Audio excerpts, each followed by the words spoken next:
segala-galanya bagi kami. Karuniakan kepada kami roh pengertian. Karuniakan kepada kami percaya kepadamu. Karena kami menyadari Tuhan, tanpa Engkau kami tidak dapat berbuat apa-apa. Maka dari itu tolongi kami, paksa kami, supaya kami masuk dalam kegenapan rencanamu. Karena Engkau tahu tanpa Engkau paksa kami tidak mampu. Kami selalu cenderung berbuat dosa. Maka dari itu Tuhan tolongi kami, paksa kami, pegang kami, jangan Kau lepaskan kami. Karena Engkaulah segala-galanya bagi kami. Dalam nama Tuhan Yesus, kami mengucap syukur dan percaya. Amin.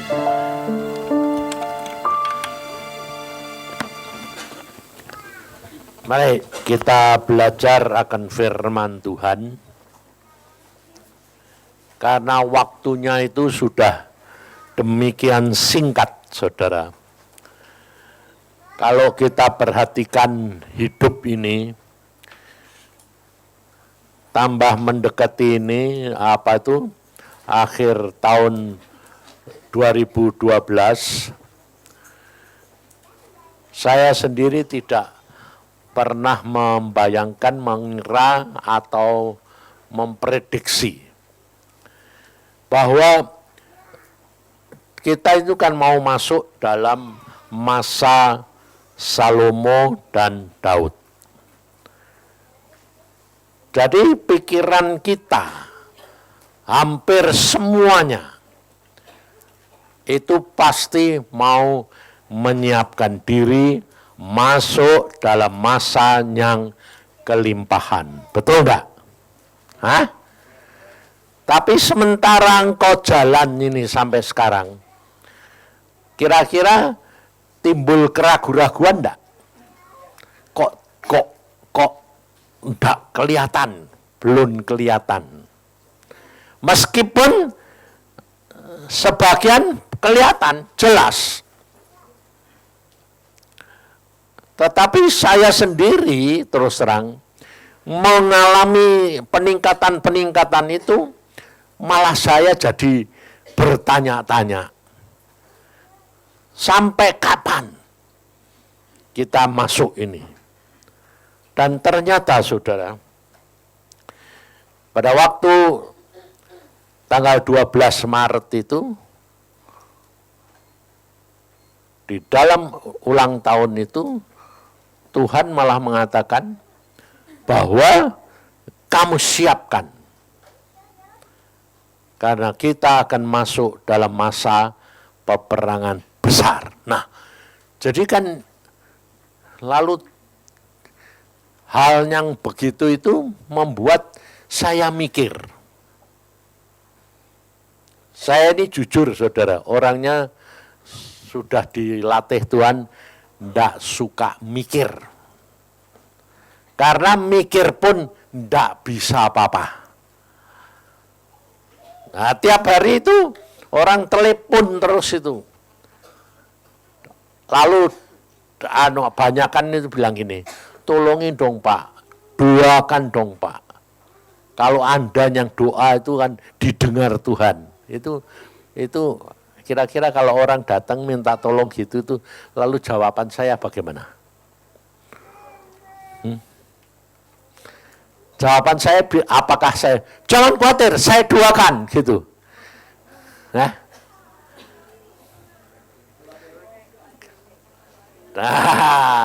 itu ada yang sudah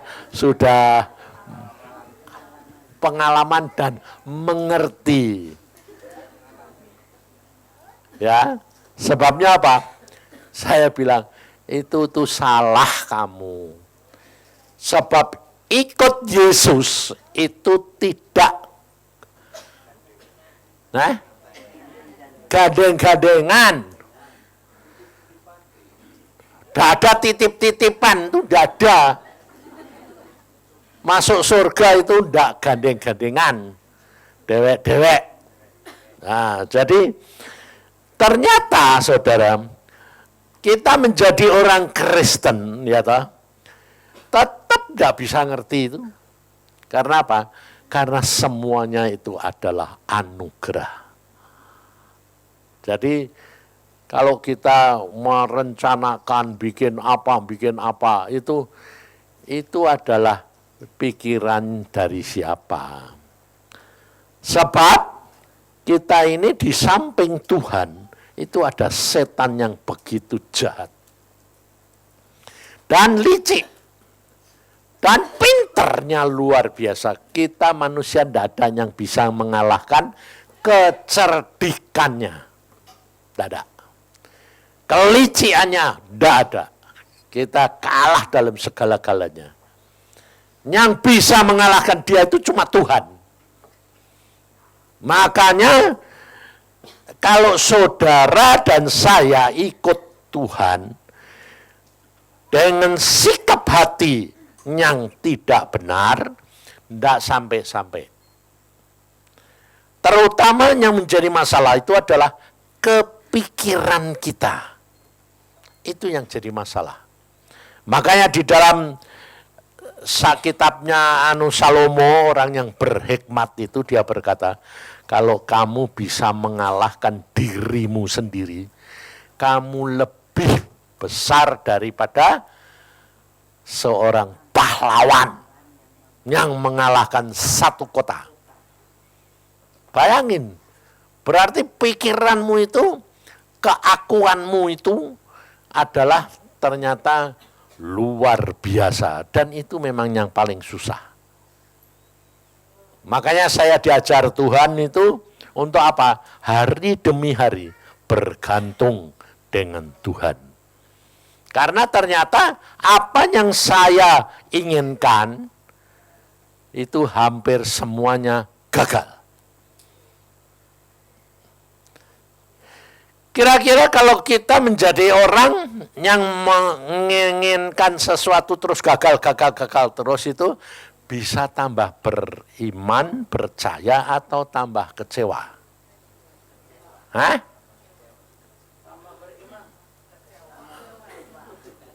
Harusnya.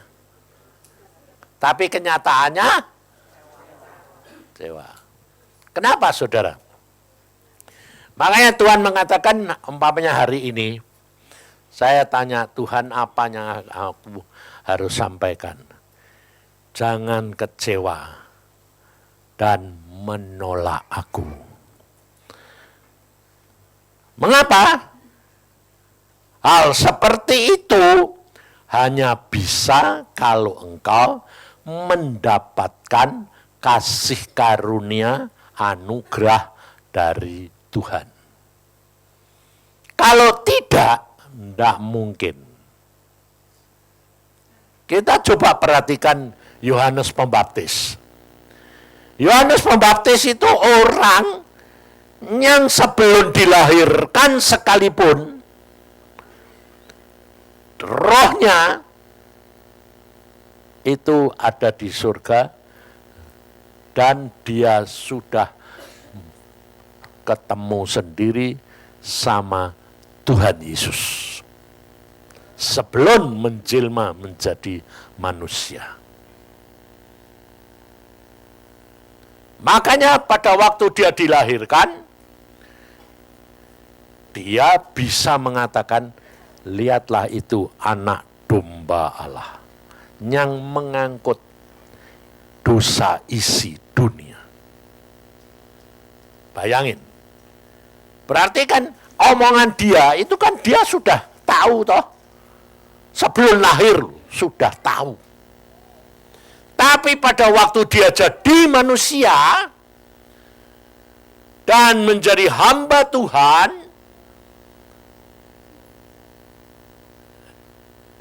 dia ragu-ragu enggak?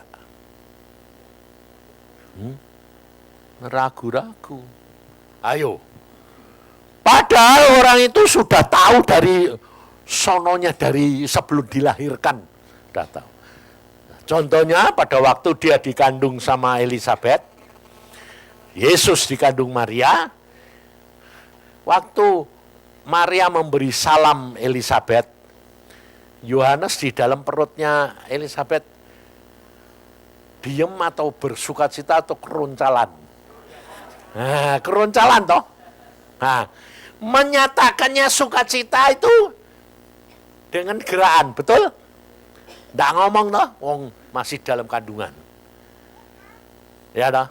Lah, waktu keroncalan gitu, Elisabeth itu sakit enggak?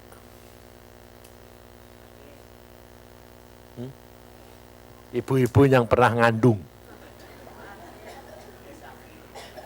Kalau anaknya itu keroncalan, kadang-kadang muncul sikutnya, sakit enggak? Yang jawab mengalami loh. Yang lain belum mengalami. Ngerti saudara? Segala sesuatu itu ada harganya yang harus dibayar. Yang kita sendiri belum ngerti. Demikian juga kekristenan kita, kerap kali kita itu tidak bisa mengerti. Apa yang kita alami dalam dunia roh, itu tidak sama dengan apa yang kita alami dalam dunia tubuh daging. Lah, apa yang menyebabkan Yohanes Pembaptis itu bisa kecewa sampai dia mengirim muridnya mengatakan apa? Tanya sama Yesus, apakah engkau yang akan datang ini atau harus kami menunggu orang lain? Ngerti?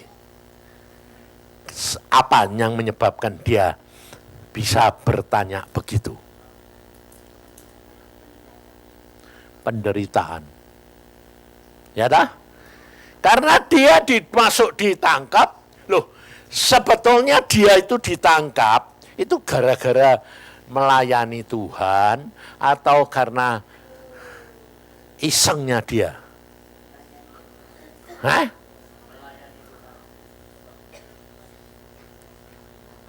Tidak melayani Tuhan.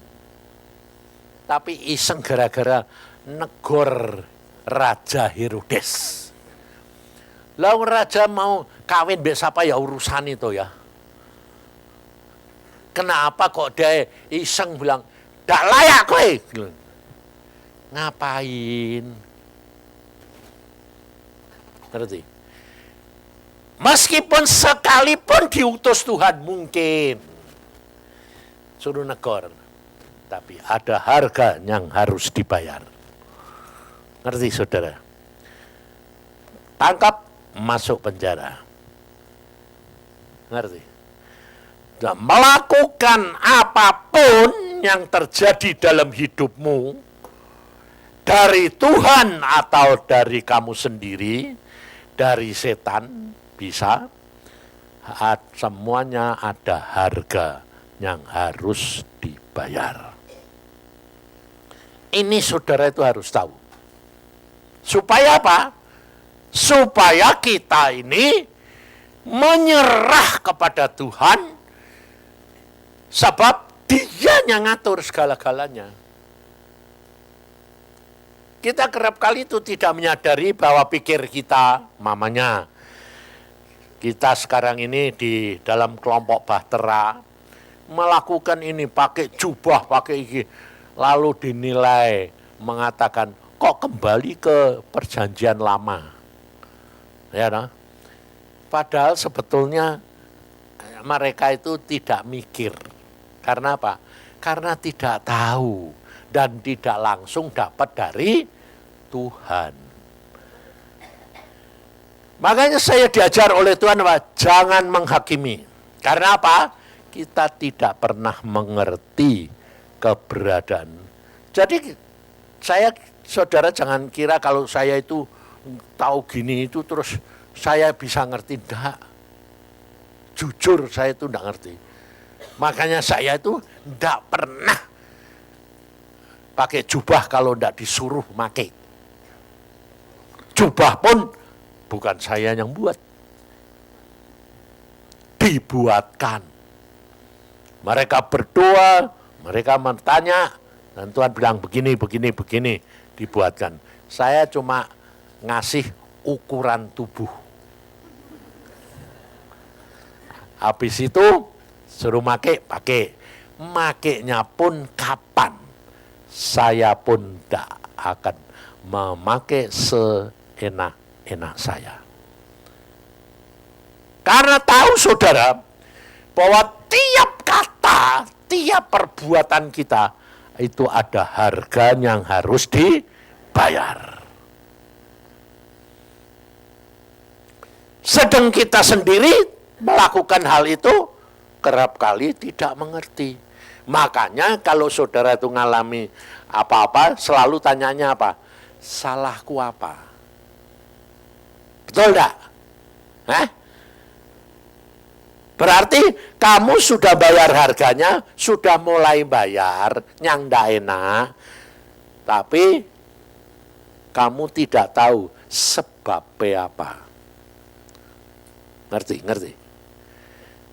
Karena apa? Karena kita sudah biasa dilatih dari kecil melakukan segala sesuatu harus ngerti dulu baru dilakukan.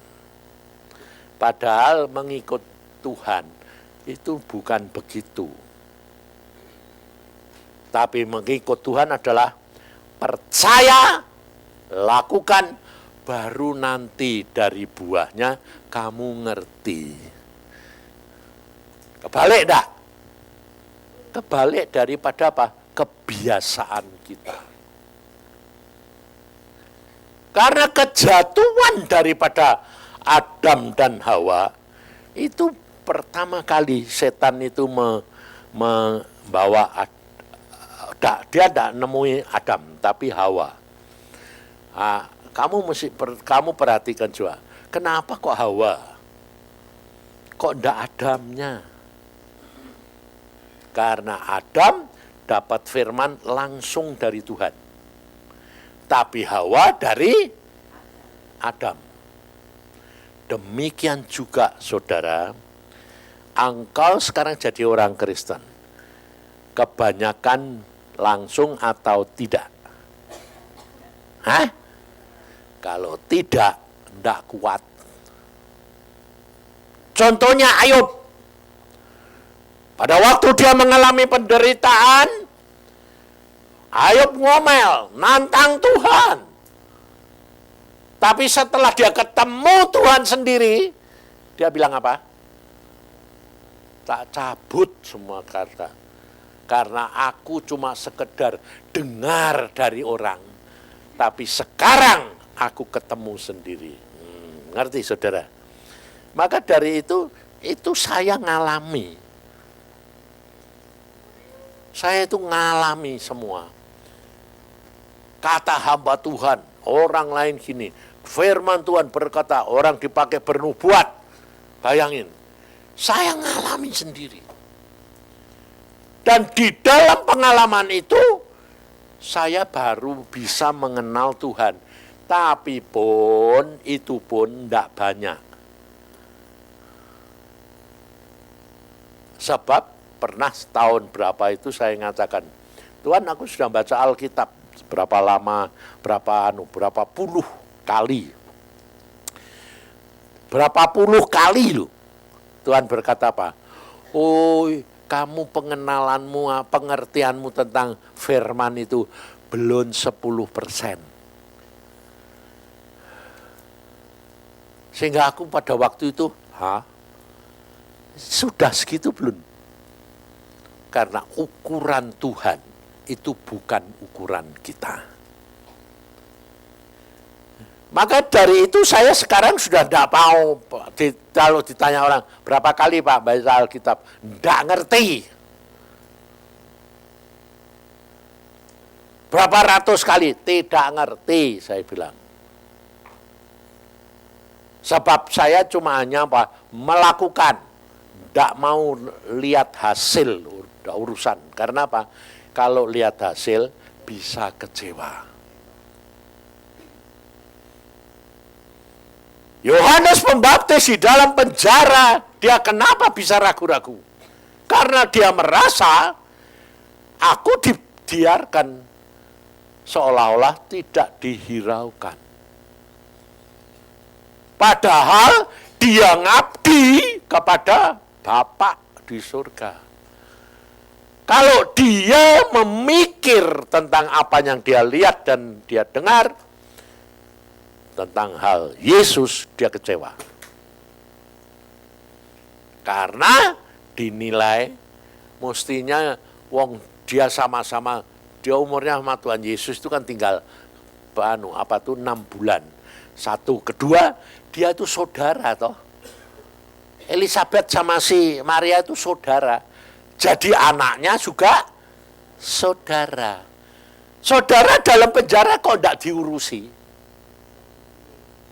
Kok ditilik, ditanyakan janda. Nah, ngerti enggak?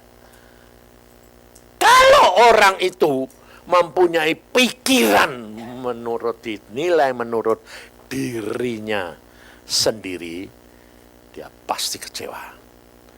Apalagi firman Tuhan sekarang berkata, di akhir zaman, semua orang akan mengasihi dirinya sendiri dan kasih itu menjadi tawar.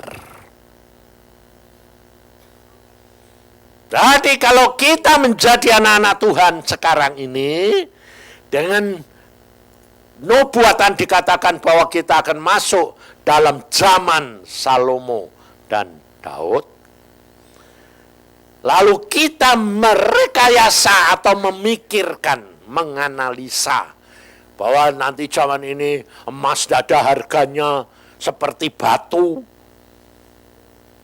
Lalu kita punya bayangan bahwa kita nanti akan menjadi seperti orang dikatakan Tuhan, aku datang untuk hidup memberikan hidup berkelimpahan.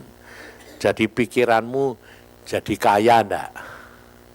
Hah? Jadi enak enggak? Hah? Kalau pikiranmu mau jadi kaya dan enak, dan kamu sekarang alami, kok enggak datang-datang? Ayo, kamu akhirnya kecewa enggak? Hati-hati. Maka dari itu coba kita buka di dalam 2 Korintus 4. 2 Korintus pasal 4 ayat pertama, apa yang dikatakan oleh Rasul Paulus. Ayat 1, oleh kemurahan Allah kami telah menerima pelayanan ini, karena itu kami tidak tawar hati. Kalau kamu harus mempunyai sikap hati dan perhatikan perkataan hamba-hamba Tuhan yang sudah ngalami. Tapi saya sendiri terus terang mau mati tidak jadi itu sampai saya tanya, kenapa sih Tuhan kok diundur-undur terus? Wong saya ini sudah kepingin pulang. Karena apa? Bosan. Karena ternyata di dalam dunia itu yang dinamakan bahagia, dinamakan senang, dinamakan berkelimpahan, itu kok cuma begitu saja. Ini contohnya salah satu yang sederhana. Kalau kita dulu kepingin anak orang perempuan ini perhiasan atau tas yang bagus, tapi setelah punya kira-kira kalau sudah dipakai sebulan 2 bulan, ditaruh di mana? Disimpan atau dibayang-bayangin di kuping ini? Hah? Bayangin. Demikian juga istri. Loh, jujur, betul enggak? Waktu kita pacaran, waduh, laki-laki itu nyanjung-nyanjung, tapi sebaliknya perempuan juga nyanjung-nyanjung, ya begitu, sama aja sebetulnya. Tapi kalau sudah jadi, selalu bilang apa? Hah? Loh, kok berubah? Loh, sebetulnya itu mengalami perubahan apa enggak toh? Enggak, wong memangnya gitu. Saya tuh tiap hari itu terima telepon sampai gini. Loh, lah kamu kan sudah tahu toh waktu pacaran. Tadi malah terima pacarannya. Sejak umur 11, Pak, saya kenal suamiku. Dan kita sudah saling senang umur 11. Sampai sekarang umurnya berapa, sudah puluhan tahun. Dia tuh baik, Pak. Baik, enggak pernah neko-neko. Matanya enggak keranjang. Loh, waktu dia ngomong gitu saya ketawa karena saya ngetawain diri saya sendiri. Saya lain. Saya mata keranjang. Tapi saudara tahu, dia bilang apa? Tahu Pak, sekarang bingung aku. Nah, kenapa? Punya simpenan. Dan saya menemui secara nyata. Lah saya ya lalu syok toh Pak. Lah terus syok apa? Aku minggat. Aku bilang, kalau kamu minggat itu ada jalan keluar. Nggak ada. Lah akhirnya kamu balik lagi ndak? Iya. Terus kamu terima ndak keadaan suamimu gitu? Terima. Saya bisa terima Pak sekarang. Karena apa? Saya dengar Pak Yusa. Pak Yusa lebih parah. Nah, jadi ternyata kejelekan saya bawa berkat enggak? Tapi orang lain kerap kali malu. Istri saya saja sendiri komplain sama saya. Orang kalau kamu khotbah kok mesti buka. Lah aku muni, lah memang hidup orang Kristen itu kayak hidup di dalam rumah kaca. Apa saja diomongi salah kok. Dilihat toh, ngapain disimpen-simpen aku bilang. Mau terima ya biar, enggak mau ya sudah, yang penting Tuhan senang, selesai. Ngerti saudara? Hiduplah dengan Tuhan seperti yang dikatakan oleh Rasul Paulus. Bahwa apa yang kamu lakukan, itu jangan kamu kira bahwa itu bukan pelayanan. Jangan kamu punya pendapat bahwa melayani Tuhan itu harus menjadi diaken, menjadi tua-tua, menjadi pengerja. Hidupmu itu adalah melayani Tuhan. Karena apa? Karena kita hidup untuk apa? Semua asalnya dari Tuhan, oleh Tuhan, kepada Tuhan. Jadi kita itu harus menyadari bahwa hidup kita hari demi hari itu adalah kita melayani Tuhan. Umpamanya, sekarang ini kita disuruh pergi ke Rusia. Nanti hari besok saya berangkat ke Rusia. Di sana itu sekarang sedang temperaturnya -1 derajat. Saljunya masih banyak. Kalau saya dengar gitu, orang lalu banyak yang mikir, Pak, sudah punya jaket tebal? Sudah. Kayak apa? Loh, dia di luar kota kok. Kayak apa? Oh, aku itu pakai jaket biasa, yang ada lapisannya cukup. Saya bilang, kenapa? Loh, jangan Pak, nanti gini, Bapak sudah tua. Ya memang aku ya tahu, aku sudah tua. Tapi kalau Tuhan yang nyuruh, pasti Tuhan itu turut bertanggung jawab. Ya dah. Dan itu saya alami, makanya saya tenang aja. Kenapa? Saya dulu ke Amerika itu, ya, tapi ya memang ada harga yang dibayar. Capeknya luar biasa. Sampai kelemahan tubuh ya sampai saya itu selama pelayanan belum pernah naik pesawat ngompol di jalan. Nggak sadar. Tapi ya saya bilang, lah aku ngalami kayak gitu, ya Tuhan tahu tuh. Taunya apa? Loh, lah saya ini mau pulang dari Amerika, mau ke Indonesia. Loh, kok ya ada celana dalam ketinggalan di tempat tidur lagi. Dan pada waktu saya masuk, sudah bersih.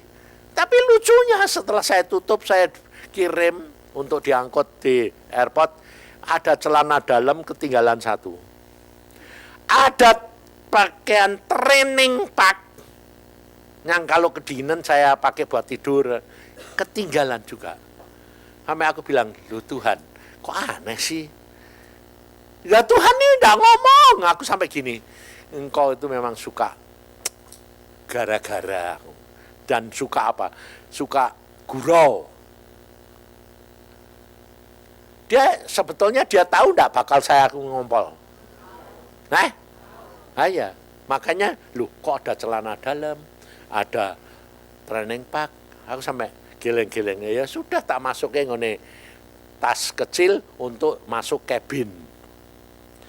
Waktu terjadi itu karena umur ini sudah lemah, mau saudara nanti kalau sudah umur nanti punya pengalaman sama. Kita ndak mau kencing toh. Nah, kalau di pesawat itu kan ada anunya ya kosong. Nah, saya lalu karena kosong saya pergi ke tempat. Setelah mau sampai serobot orang yang lebih muda, masuk. Lah aku bilang waduh mateng aku. Karena ini kelemahan orang tua, tidak mau kencing, tapi kalau sudah sampai ke tempat kencing, tidak bisa ditahan. Piye jane? Artinya ke toilet itu kalau kita sudah tahu mau masuk, tidak bisa ditahan. Harus cepat masuk. Ini pas mau masuk, serobot orang. Nunggu toh. Ini yang air kencing tidak bisa ditunggu. Ngocor. Ngocor tidak bisa di stop. Basah semua. Untungnya apa? Terjadi aku bilang, oh, engkau itu memang suka gurau Tuhan. Untungnya terjadi apa? Malam hari. Jadi gelap gulita, ya tahu deh malam tidur semua kan dimatiin. Dan tidak ada apa-apa. Terus saya manggil Denny. Den. Ini piye basah semua ini. Loh Papa bawa salin enggak? Enggak ada, cuma ada training pack sama celana dalam. Loh kok itu dibawa? Lah ya itu, Tuhan itu memang aneh. Suka gurau. Jadi aku ganti dari Amerika di tengah jalan itu. Entah di Alaska sampai ke Indonesia. Atasnya pakai batik, bawahnya training pack. Ayo. Itu kalau saya punya gengsi. Malu enggak? Kenapa malu? Aku enggak malu. Apa lah ya, wong di pesawat itu kan enggak ada orang lihat. Ya toh? Tinggal nanti balik duduk lagi santai wae toh. Ngerti enggak? Saya bisa gitu, seandainya saya itu punya pikiran malu atau menderita enggak? Kecewa enggak? Makanya itu jangan kecewa. Santai saja. Alami. Nikmati. Makanya pada waktu saya sakit kena serangan lumpuh itu, saya cuma ngomong, Tuhan, ini kok keadaan otak saya kecil kok gini. Apakah saya sudah waktunya pulang? Nggak jawab, jangan dikira kalau, wah Tuhan sama Pak Yusa itu baik. Saya ngomong jawab, enggak. Kerap kali itu kalau yang penting-penting yang dia mau, itu dijawab. Kalau saya yang mau, enggak. Tuhan bilang, kenapa? Supaya kamu tahu, hidupmu bukan milikmu. Tapi aku yang menetapkan segala-galanya. Ngerti saudara? Jadi ngucap syukur saja, santai. Saya bilang, yang penting Tuhan. Kalau sakit saya bilang, Tuhan ini sakitnya luar biasa. Wes aku minta tolong bagaimana caranya supaya aku kuat. Oh, udah. Ya sakitnya diangkat hilang, jadi tidak sakit. Itu Tuhan.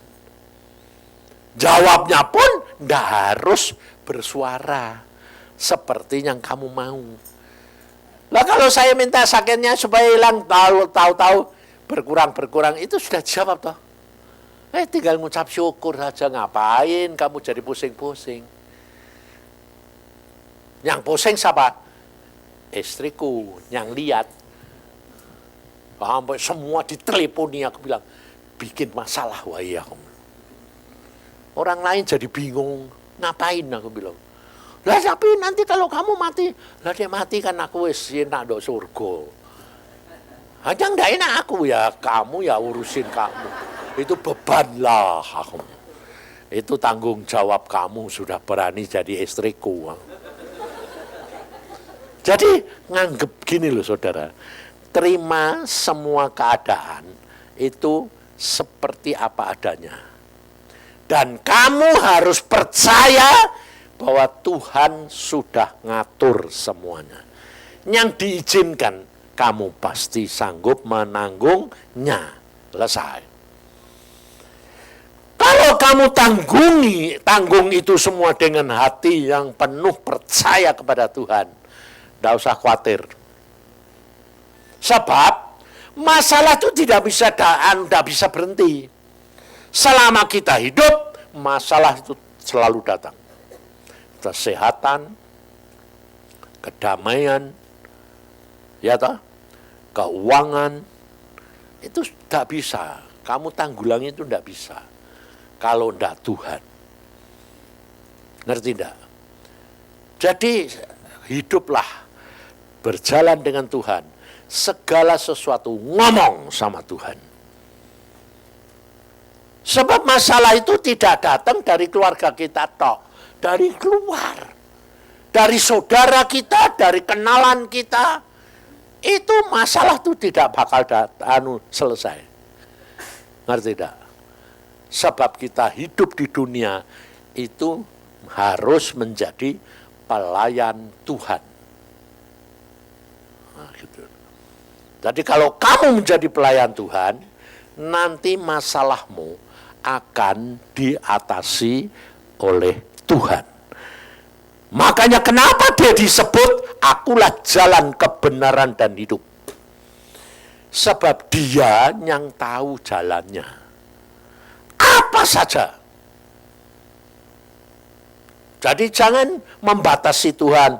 Oh kalau ini rohani itu Tuhan. Kalau ini jasmani. Salah. Hidup kekristenan berjalan dengan Tuhan. Itu harus dimulai sekarang.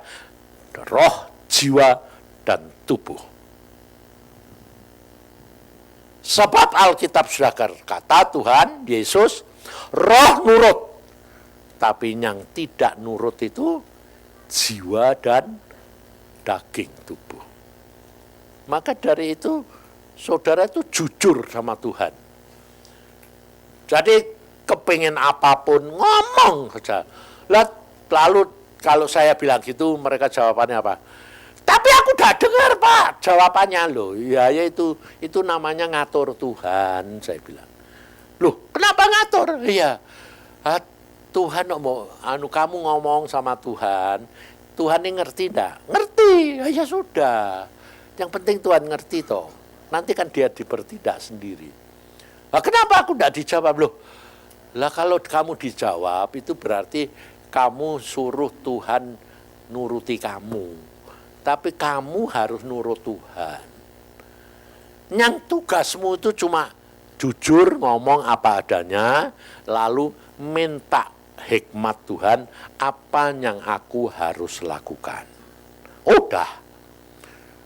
Nanti kalau saya jawab gitu, dia bilang, lah tapi aku udah dengar loh. Saya udah dengar apanya. Ya apa yang aku harus lakukan? Percayalah. Kamu sudah ngomong, sudah didengar, dan itu kamu lakukan. Lakukan saja biasa-biasa. Seperti yang kamu mau lakukan. Nah, ya kalau itu Tuhan. Kalau tidak, ya tidak ya salah. Ya toh. Tuhan nanti kan hasilnya bagaimana. Ya toh. Yang dibutuhkan sikap hati nurut. Sebab Alkitab sudah berkata, kalau kamu nurut melakukan firman-Ku, itu tandanya engkau mengasihi aku. Tuhan Yesus yang ngomong. Jadi tidak usah kamu batasi. Sebab kita ini menjadi orang Kristen, dasarnya apa? Percaya. Lain tidak. Maka dari itu kalau kita suruh pergi, ini saya suruh pergi ke Rusia, ya saya pergi, suruh pergi. Nanti bagaimana? Saya cuma berdoa, Tuhan apa yang aku harus lakukan, Engkau yang tetapkan. Apa yang aku harus bawa, apa yang aku harus kerjakan, siapkan. Udah. Nanti semua akan beres dengan sendirinya. Maka dari itu, marilah kita belajar. Belajar apa? Nurut. Praktek gitu loh. Makanya saya selalu tanya Tuhan. Lakukan saja. Tapi jangan terlalu banyak pakai pikiran. Karena pakai pikiran, bingung. Wong saya sendiri yang ngalami selalu mengatakan, banyak hal ku tak mengerti, sudah jalan saja. Nanti dari hasilnya kamu akan lihat, Tuhan luar biasa. Ngerti? Nah, kalau umpamanya kita ini pergi rombongan ke Rusia ini, sekitar berapa sekarang? 400-an ya? 420-an, bayangin. Padahal di sana itu sudah dikasih tahu loh, tidak ada shopping, tidak ada jalan-jalan, semua masuk peperangan. Kok ya ada yang ikut? Nah, pagi-pagi tadi satu keluarga datang ke rumah saya. Dia bilang gini, Pak, saya kok mau berangkat ke Rusia ini, tapi kok aku mimpi Pak. Mimpi apa? Ditemui orang, tapi rasanya aku masih di SMA.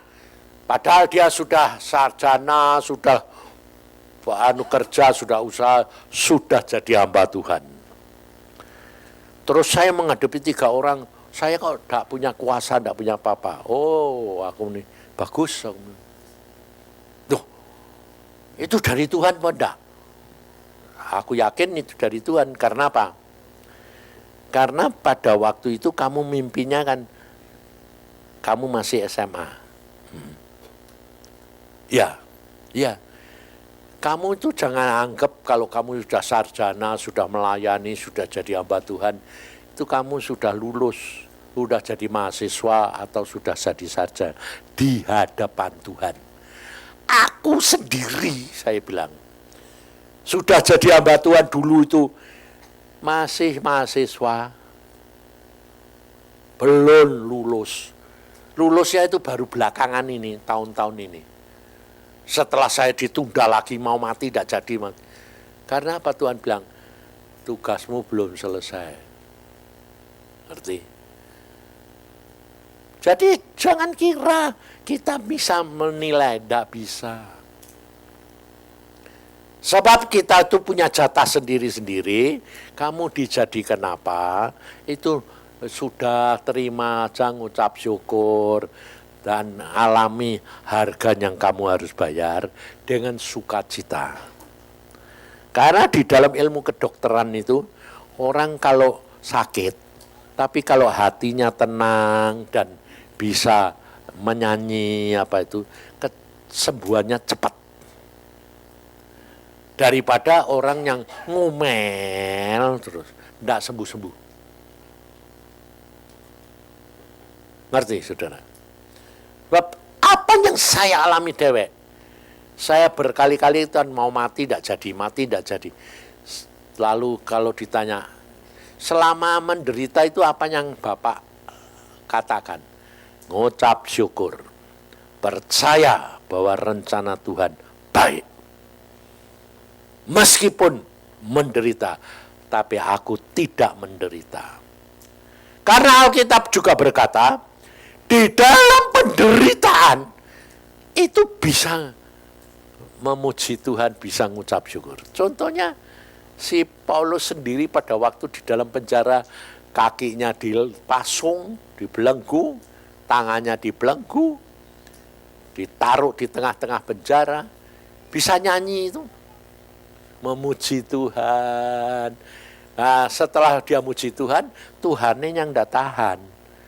Ini digituke kok muji. Lah setan bilang, iya rasain kue. Nah, tapi dia bisa muji Tuhan, Tuhan bilang, lihat tuh, tetap muji. Nah, sekarang sudah jangan lama-lama goncang merotolin semua jam. Ya dah. Hanya dengan begitu orang bertobat. Ngerti saudara? Jadi jangan batasi Tuhan, jangan mengatur Tuhan, turuti saja. Nggak ngerti Pak, nggak apa-apa, gelinding wailah, paling-paling mati. Dia mati ya masuk surga. Oh siapa rugi nih toh? Ya dah. Dek kamu menurut karmu dewek, nanti mati masuk neraka. Jadi jangan terlalu banyak mikir, jalani. Lah kalau kita pergi, ya toh, seperti orang tadi datang, saya kok gitu piye Pak? Nah sekarang tergantung kamu, saya bilang, kamu punya iman bahwa kamu pergi perang, ke sana perang, tapi kamu ngaku sama Tuhan, Tuhan aku tidak punya apa-apa, aku tidak bisa apa-apa, tapi aku hanya nurut dan berjalan di dalam namamu. Tuhan nanti yang menyelesaikan. Oh gitu ya, terserah, saya bilang. Kamu juga bisa terserah, kamu tidak berangkat boleh. Kalau kamu takut, kamu tidak berangkat ya sudah. Paling-paling kehilangan duit tahu. Tapi dia manggut-manggut, kelihatannya dia berangkat. Karena memang hidup itu di dalam dunia itu selalu nyaris. Tuhan Yesus sendiri waktu jadi manusia nyaris. Jangan dikira tidak nyaris loh. Tuhan Yesus itu hidupnya. Makanya sampai dia mengatakan di Taman Getsemani, kalau boleh Bapak, cawan ini lewat. Karena apa? Nyaris tidak kuat. Peluhnya sebagai darah itu tidak kuat, saudara. Makanya Tuhan Yesus berkata di dalam Yohanes 15, jikalau kamu tidak tinggal di dalam aku dan firmanku di dalam kamu, kamu tidak akan kuat. Jadi perhatikan, kamu harus hidup di dalam Tuhan Yesus, dalam firman, tapi firman ini harus di dalam kamu. Makanya saya selalu kemukakan firman ini. Masukkan sebanyak-banyaknya. Ngerti tidak ngerti, telan aja. Nanti pada waktunya dia akan muncul dan menyatakan kemuliaannya. Karena firman ini luar biasa. Dia nyembuhkan, dia membersihkan. Karena kita itu semua tidak ada yang tidak punya kelemahan, betul? Kelemahan ini seperti ditulis di dalam Galatia 5, kelemahan itu banyak sekali. Dan tidak ada orang yang bisa merubah kelemahan menjadi kebaikan. Dengan cara apapun tidak bisa. Kecuali dengan Yesus. Terus caranya bagaimana? Tuhan itu punya cara yang macam-macam. Dan tidak sama. Jadi jangan kamu batasi. Coba kita baca kelemahan itu. Setiap orang kan punya kelemahan.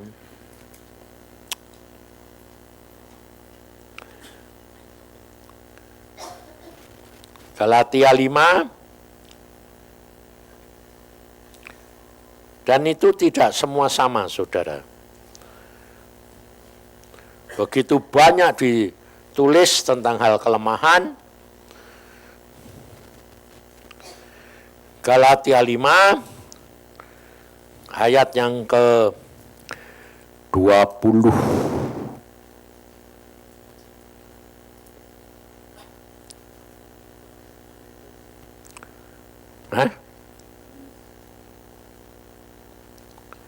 Jadi coba ayat 20 ya. Atau perbuatan daging. Nah ini kelemahan semua. 19. Perbuatan daging telah nyata, yaitu percabulan, kecemaran, hawa nafsu, penyembahan berhala, sihir, perseteruan, perselisihan, iri hati, amarah, kepentingan diri sendiri, percideraan, roh pemecah, kedengkian, kemabukan, pesta pora, dan sebagainya. Berarti lebih dari itu enggak? Hah? Nah, kamu yang ditulis saja kamu punya berapa?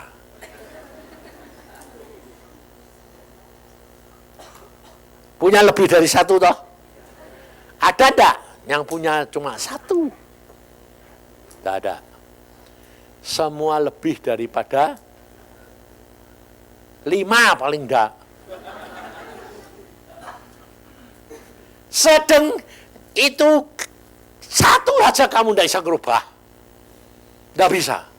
Kalau tidak Tuhan yang mengubah. Caranya bagaimana? Kamu dibutuhkan apa? Jujur. Itu toh. Dan kamu ngomong sama Tuhan, aku mau tuh, paksa buat aku untuk berubah. Dan itu pekerjaan Roh Kudus. Makanya di bawahnya ada buah-buah roh. Itu namanya mengubah watakmu dirubah hanya karena karya Roh Kudus dengan kamu. Bagian kamu nyerah. Bagian kamu jujur. Bagian kamu mau. Karena rela, karena apa? Menyadari bahwa kamu tidak akan bisa diubah tanpa Tuhan yang memaksa kamu. Nah, tapi kamu kerap kali bilang apa? Tidak mau dipaksa. Karena dipaksa itu tidak enak. Maka dari itu, kamu harus rela. Ucapkan syukur. Tuhanmu itu baik. Kalau kita ini pergi ke Rusia, kamu tidak pergi. Jangan kira bahwa kamu itu tidak ikut. Ikut. Karena apa? Kamu berani, sudah persekutuan di sini. Kamu dengar. Dan belakangan ini Tuhan bilang, kamu ini punya suku. Sampai saya bilang, ada kata-kata suku Bahtera lagi. Nanti dianggapin lebih sesat lagi ini.